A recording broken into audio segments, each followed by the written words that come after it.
Et on continue, mesdames et messieurs, notre débat en direct sur Nile TV International. Et pour plus d'explications, on a le plaisir d'accueillir au bout du fil Dr Ouf Ghaffar, qui est analyste politique. Bonsoir. Bonsoir. Alors, aujourd'hui, Israël a approuvé un plan approuvé par le cabinet de sécurité israélien et qui prévoit la conquête de la bande de Gaza et le contrôle des territoires saisis selon une source officielle, et ils ont explicitement utilisé le mot conquête. Comment ce plan va-t-il changer la donne dans la région? Moi, je doute fort si jamais ce plan voit la vie, c'est-à-dire que ce sont des propositions, des prétextes pour allonger la durée de ce qui arrive au Gaza, à mon opinion. Nous savons bien que M. Netanyahu a un problème personnel et que si jamais il quitte son cabinet, il va être emprisonné. Alors il essaye de prolonger la crise pour le plus long possible, pour éviter son avenir qui n'est pas si clair. Donc c'est pour ça qu'il propose quoi que ce soit. Je pense que le monde entier, à l'exception de l'Amérique peut-être, sont contre toute proposition qui ne vise pas vers la fin de cette crise qui a vraiment pris tellement de temps.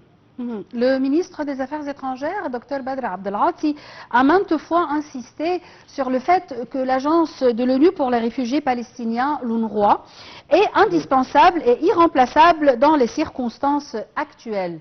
Mais Israël continue de persécuter l'UNRWA. Comment vous voyez la situation? Certainement, parce que l'UNRWA, étant donné que c'est une institution internationale respectée, ils disent la vérité à tout le monde, ce qui n'est pas pour le bien d'Israël. Ils veulent absolument expulser l'UNRWA. Ils veulent éviter la participation de l'UNRWA sous n'importe quelle circonstance, pour justement faire ce que bon leur semble et ne pas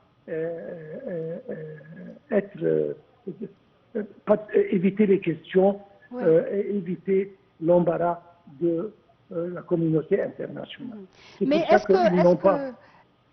que la communauté internationale peut obliger Israël à lever les restrictions imposées sur l'UNRWA? Malheureusement non. Malheureusement non. Israël, c'est un pays expert à contradire toutes les résolutions internationales, que ce soit ONU ou pas. Ils font ce qu'ils veulent depuis des dizaines d'années et il n'y a personne qui peut leur dire faites ça ou ne faites pas ça. L'Amérique est complètement dans leur dos et c'est ce qui les encourage et leur donne la force d'agir et ignorer complètement tous les autres pays, que ce soit Europe ou autre.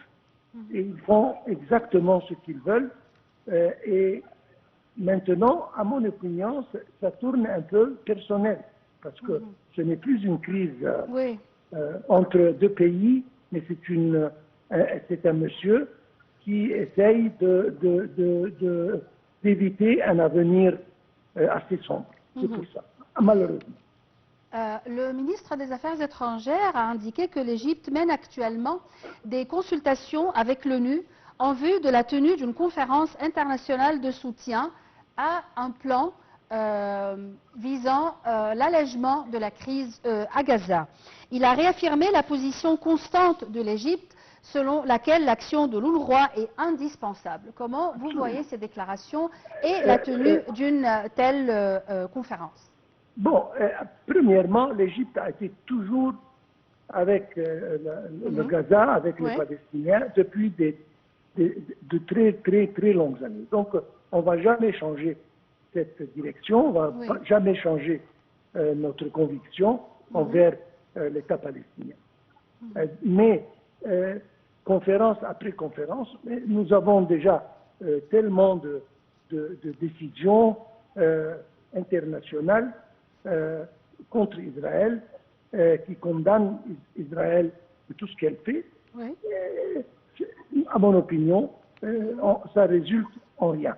Mais il faut continuer les efforts, il ne faut jamais s'arrêter, et il faut peut-être donner à Israël le temps de respirer. Il faut toujours continuer, et j'espère bien que nous savons tous que la communauté internationale sait très bien le rôle de l'UNRWA, sinon on ne l'aura pas organisé. C'est-à-dire, c'est pour ça que le rôle est important pour tout le monde, apparemment, excepté Israël. J'espère qu'une décision sera prise, mais malheureusement, je dis ça très tristement, on ne peut pas forcer Israël à écouter ce genre de décision, même si ça vient de l'ONU, malheureusement. Et comment vous voyez les démarches d'Israël et le projet du gouvernement de distribuer l'aide humanitaire à Gaza dans des centres contrôlés par l'armée israélienne? C'est ce qu'ils veulent, mais j'espère que ça n'aboutit pas à ça. J'espère que cette fois-ci, peut-être la communauté internationale essaye de défendre leur position et d'empêcher Israël de continuer dans cette direction. Nous espérons bien. Mais, encore une fois, je dis, Israël n'a jamais entendu, ne s'est jamais conformé aux décisions internationales. Je ne sais pas pourquoi cette fois-ci ils vont le faire, mais comme je viens de dire il y a quelques instants, on ne doit jamais perdre l'espoir, on doit toujours exercer la pression continue. Peut-être cette fois-ci, ça peut réussir.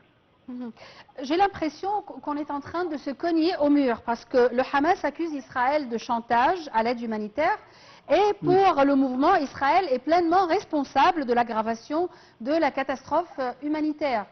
Absolument. À quoi on s'attend? Ils n'ont jamais fait attention à la crise humanitaire. Voilà, l'Égypte. Les deux parties, vous parlez des deux parties, du Hamas et d'Israël? Non, mais Hamas, c'est la partie faible. C'est-à-dire, vous voyez, mais ils n'ont pas de décision à faire. Ils parlent de temps à autre, peut-être, mais ils ne sont pas au même niveau d'Israël. On doit reconnaître ceci. Mais en principe, Israël ne veut que ce qu'ils font, humanitaire ou pas, ils s'en foutent. Je m'excuse d'utiliser ce terme, mais voilà, l'Égypte essaye depuis des années pour faire passer des aides humanitaires, et c'est toujours Israël qui, prétexte après prétexte, essaye d'empêcher ces aides d'arriver. Dernièrement, ils ont bombardé un bateau en provenance de Malta ou Chypre, je ne me rappelle plus, qui avait des aides, n'est-ce pas? Donc pour eux, l'humanité n'existe pas, malheureusement. Israël parle toujours du départ volontaire des Gazaouis, mais nous savons que c'est une déportation forcée. Où est-ce que ces Gazaouis vont aller? Ils vont que ce soit une déportation forcée ou un départ volontaire. Ils vont rester chez eux et que Israël veut qu'ils bougent ou bien ils aillent ailleurs. C'est un rêve, absolument. le peuple de Gaza va rester chez soi et d'une façon ou d'une autre, ça ne va jamais arriver, à mon opinion. Donc, elle a beau dire, Israël, je parle, personne ne va se déplacer et il n'y aura que les cas humanitaires, blessés, être traités dans des hôpitaux ici et là, comme l'Égypte fait. Oui. Ce sont des nombres de dizaines ou des centaines, mais je parle du bloc du peuple de Gaza. Inch'Allah, ils ne vont pas changer leur pays et ils ne vont pas se déplacer ailleurs.